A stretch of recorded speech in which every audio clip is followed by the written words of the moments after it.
Today's topic is all about keyword research strategy, okay? How to come up with a strategy to create content and research keywords.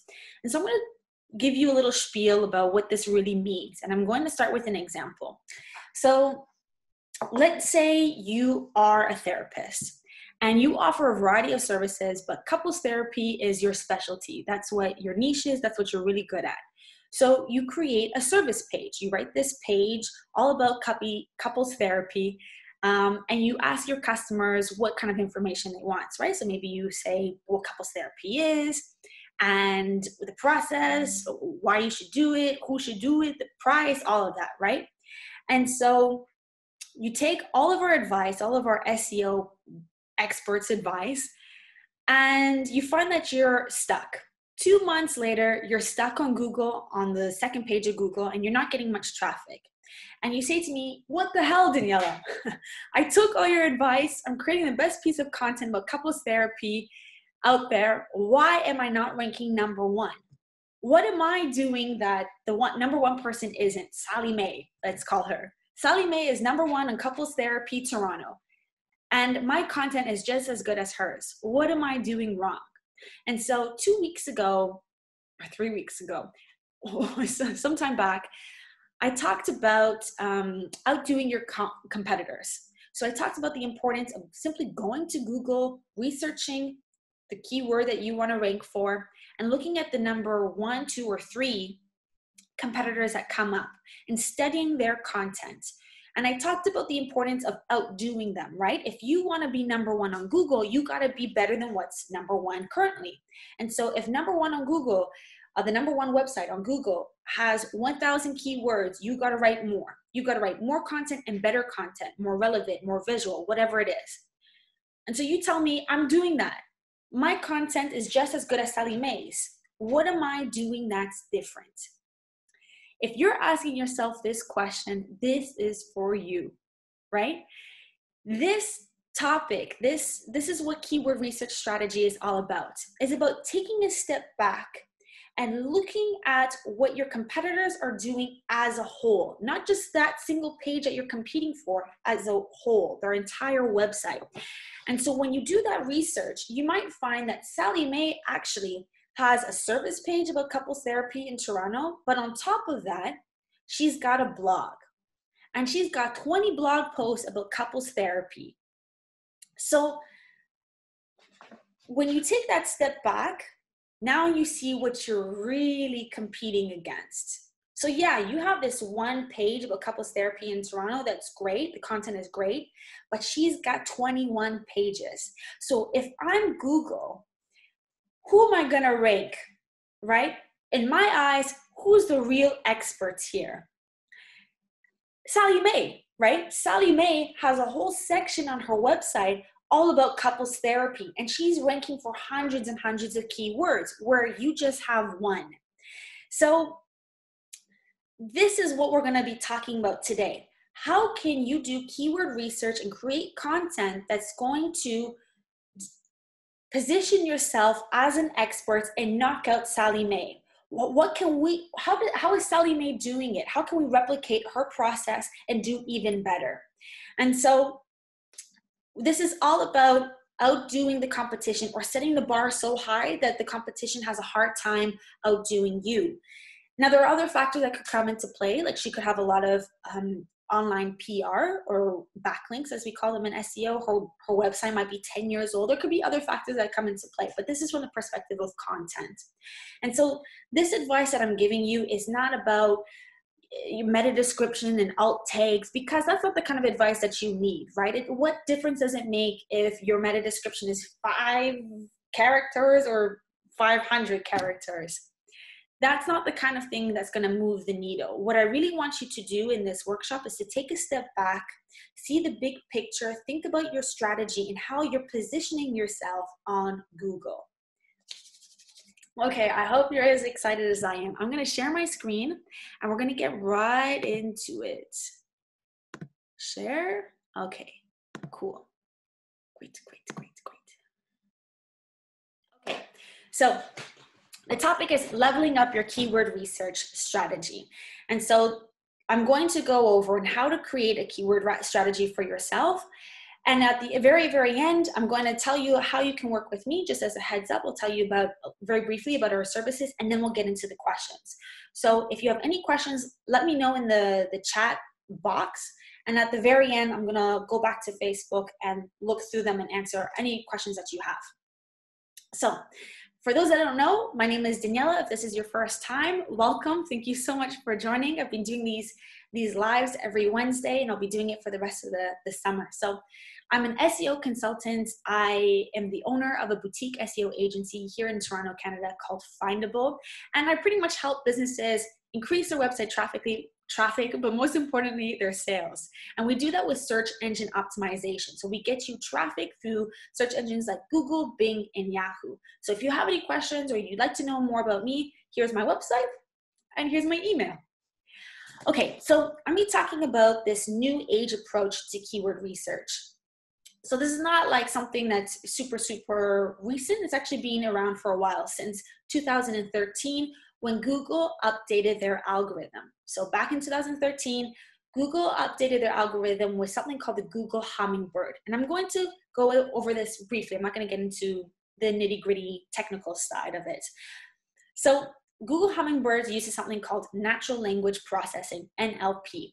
And what you need to know about this is that Google started to change the way it processes information. So it's stopped looking at keywords exactly. So if you wanted to rank for the keywords couples therapy Toronto, you used to have to use those keywords exactly like that. But with Google Hummingbird, it started to understand the words in context. So now Google is smart enough to understand that Google's therapy Toronto is pretty much the same thing as therapy for couples in Toronto, therapy for your partner in Toronto, or in parts of Toronto, right? So Google is getting smarter. And this change of Google Hummingbird not only changes the way Google processes information, but it's also changing the way that we search and how we create content as business owners and as SEO professionals. So we're moving away from the exact keywords and we're moving towards context and topics.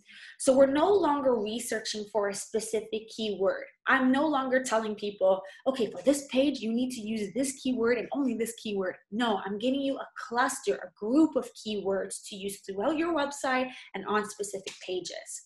So here's an example of the old way and the new or the better way. So before, you had your website and then you would have hundreds of blog posts, but none of the blog posts had any sort of clear connection between the two of them. Now we're creating clusters based on topics. So if you're a therapist, you may have this one cluster of content about couples therapy. And so you've got this pillar piece of content in the center, and I'll go into more detail about this, but in the center you have this pillar piece of content, and it's like the ultimate guide about couples therapy, and then you break it down. You may have another cluster of content about anxiety disorders and therapy for anxiety disorders. So you see what we're doing? We're creating clusters to position ourselves as an authority, as an expert in Google's eyes. So like Sally Mae did, right? She had 20 blog posts about couples therapy because she created this cluster. And so if you are a new guy and you're creating content, one piece of blog post is nothing compared to her cluster of 20 pieces of blog posts. 20 blog posts, I don't know. Today, I'm all over the place. I think I'm just too excited. So like I said, the goal here is to establish yourself or position yourself as an expert. So you want to really show Google your expertise through your content. And you do that by really narrowing in on what it is that you specialize in. And this is what I talked about last week, right? If you remember, I talked about generalists and SEO don't do well. You're spreading yourself out too thin. You got to focus on what you're good at and what you want to be known for in Google's eyes. And so what I want you to do throughout this workshop is to think about the subjects that you are an expert in and the kind of topic clusters you want to create. So let's go into a little bit more detail about what a topic cluster looks like or what it is. So a topic cluster is always connected with a pillar piece of content. So this pillar piece of content is going to be a long, like, ultimate piece of content. It's going to set the tone for everything else. And then your cluster contents, your cluster pieces, are a smaller piece of content that goes into a little bit more detail about the pillar piece of content. So let me give you an example to visualize this a little bit better. So let's use the couples therapist example. I'm a therapist and I specialize in couples therapy. So my pillar piece of content, or my topic is going to be couples therapy. And the pillar piece of content is going to be the ultimate guide to couples therapy. And in it, I'm going to go into detail. I'm going to have one section about what is couples therapy, who should do it, when you should do it, how to choose a therapist, the process, the pros, the cons, and so on, right? I have this master piece of content, this pillar piece of content. And then, and with the cluster content, I'm going to break it down a little bit more. I'm going to have a whole section, a whole blog post about the pros and cons. Whereas in my pillar piece of content, I just have a small section. But in this cluster content, I go into detail, I elaborate. I'm going to have another cluster content or another blog post about how to choose a therapist, what to do when your partner doesn't want to do couples therapy, all these types of things, right? And all of this is going to be connected with one another. Every single piece of cluster content is going to go back to the pillar piece of content. And if you're a business and you have a product or service that you're trying to sell, you're going to back this up with your product or service page. So your pillar piece of content could actually be your product or service page, or it could be behind it. So you could have your pillar piece of content, your cluster content, all of it linking to one another, and all of it linking back to your product or service page. So this is really going to support your product or service page and really give it a lot of leverage. Okay, so to go in a little bit more detail so you can compare and contrast. So pillar piece of content is going to be that long, lengthy piece of blog post. Is going to be like that ultimate guide, and the cluster content breaks it down into smaller pieces and into more detail, and it's usually smaller. It's usually 800 words, and you could have anywhere between 3 to 12 pieces. It really depends how competitive the topic is and how hard you got to fight to stand out. And remember, all of this has to be linked to one another, right? This is going to show Google that there is a connection between all of this content, that they're all related, and it's also for the user, right, to see that to go from one piece of content to another. Okay, so here's an example of what we did for a previous client. So the topic was food processing in India, and this was also the pillar piece of content. And then we broke it down to ice cream industry in India, almond industry in India, food technology in India, food trends in India. You see what we did here? Okay, so how do you do this? How do you do this for yourself? How do you create a topic cluster? So it's actually pretty easy, the steps, but it's just very time consuming. It takes a lot of time to actually execute this. So the first thing is you got to pick a topic, right? And once you have the topic, you pretty much have the pillar content piece decided. The next thing is we research and we brainstorm as many pieces or as many ideas for your cluster content pieces. These are the smaller pieces, smaller blog posts. And then once you have all these ideas, we got to vet through them. And this is where an SEO professional can really help you out, is which keywords or which topics or which blog posts are better for your business? Which one are really going to drive sales? And this is quite, it's hard to give advice on this. It's very contextual. It really depends on your business. So the topic cluster, right? Let's say you're a travel agency and you do trips in Guatemala. So the topic is going to be Guatemala travel, and your pillar content could be something along the lines of the ultimate travel guide to Guatemala. Of course, you can change the name, but this is just an example. So creating this topic cluster is really going to establish yourself as an expert and give you a leg up when anyone searches anything related to Guatemala travel. So you've decided on the topic. Now we got to research. And I encourage you to go crazy, like crazy. Just research as many ideas as possible online. Find out what kind of information people are looking for, what questions are they asking, and keep track of it all in a spreadsheet. If you already have an audience or you have customers, ask them too. So you can do this by just simply going onto Google, search Guatemala travel and see what Google suggests to you. You can go to Pinterest. Pinterest has these suggestions up here. You can go to Quora and see the kind of questions people are asking. You can go to Answer the Public or Wikipedia. Get as many ideas as possible. Now, this is the hard part. Now we got to choose, right?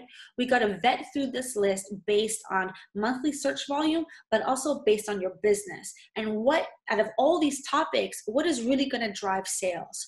Which topics are really going to attract your target customer? And so it's tricky. It's tricky to find. You've got to find that balance between finding keywords that have quite a bit of volume, but low competition, but also fit your business needs and your goals. So here's an example, right? So for Guatemala travel, you might have a blog post about what to do in Guatemala. And when you're trying to choose the volume, you have to gauge what is high and low for your niche. So in Guatemala, the keyword for Guatemala gets about 246,000 searches every month. I think this was based in the US, right? So that's the most amount of traffic you can ever possibly get. But if you were to write a blog post about what to do in Guatemala, the average monthly search volume is 140. Here we can see that there's seasonality, right? Now, no, because it's 2020, it's COVID, so no one's searching, traveling to Guatemala, but generally speaking, there's seasonality, right? So this could go up or low. This could go up or low. That's the average. So doing this research can help you decide which keywords you should focus on and also adjust your expectations. So we do all this research, and here's what the topic cluster could look like. You could have your pillar piece of content about the ultimate travel guide in Guatemala, and that could either be your service page, so it could be a page all about your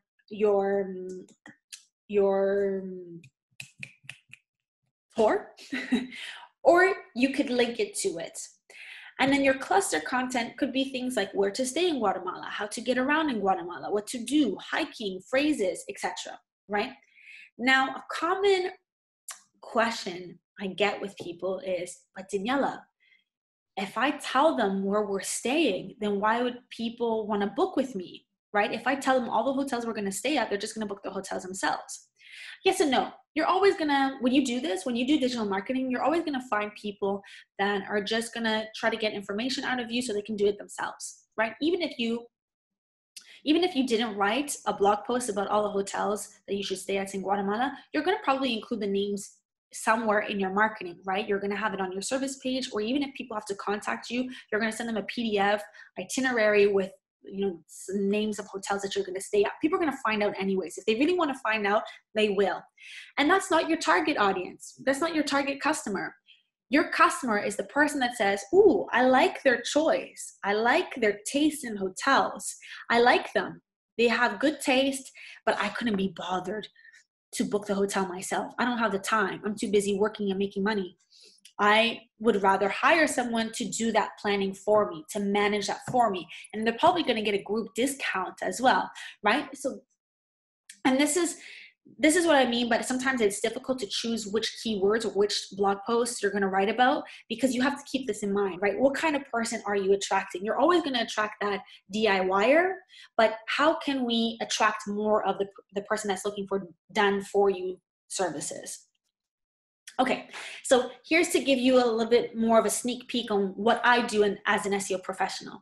So if we're writing a blog post about things to do in Guatemala, this list are some keywords that I'm going to include in the blog post. It's not just one keyword. I'm going to include a couple of keywords. And then I'm going to, by doing keyword research, I'm also going to have ideas on how to elaborate and how to target keywords that are a little bit, have less volume, but are a lot more targeted. So things like what to do in different parts of Guatemala. So this is when we target a topic, a cluster, a group of keywords, we can really expand our reach, and we can rank for all of these keywords, and we have the possibility of ranking number one.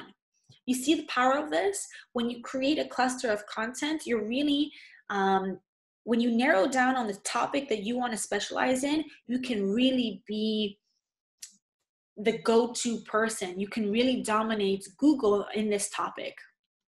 Okay, before we wrap up, we got to track this, right? You do all this work. How do you know if it's working? So these are some metrics to look out for. For your pillar piece of content, your pillar page, this could be the ultimate guide or your product or your service page. You want to see your rankings. You want to see how many links that you're getting, right? How many people are linking and mentioning your website? How many views are you getting? But most importantly, the conversion. This is so important. How many people are actually contacting you from this? How many people see your blog post and say, okay, let me message them, or let me sign up for their email newsletter? Okay, how many people are taking that extra step? And then also look for these similar metrics with your cluster page. Now, your cluster pieces of content probably won't drive as much conversion, but you can track it anyways. And that's it. That's all you got to know about keyword research strategy.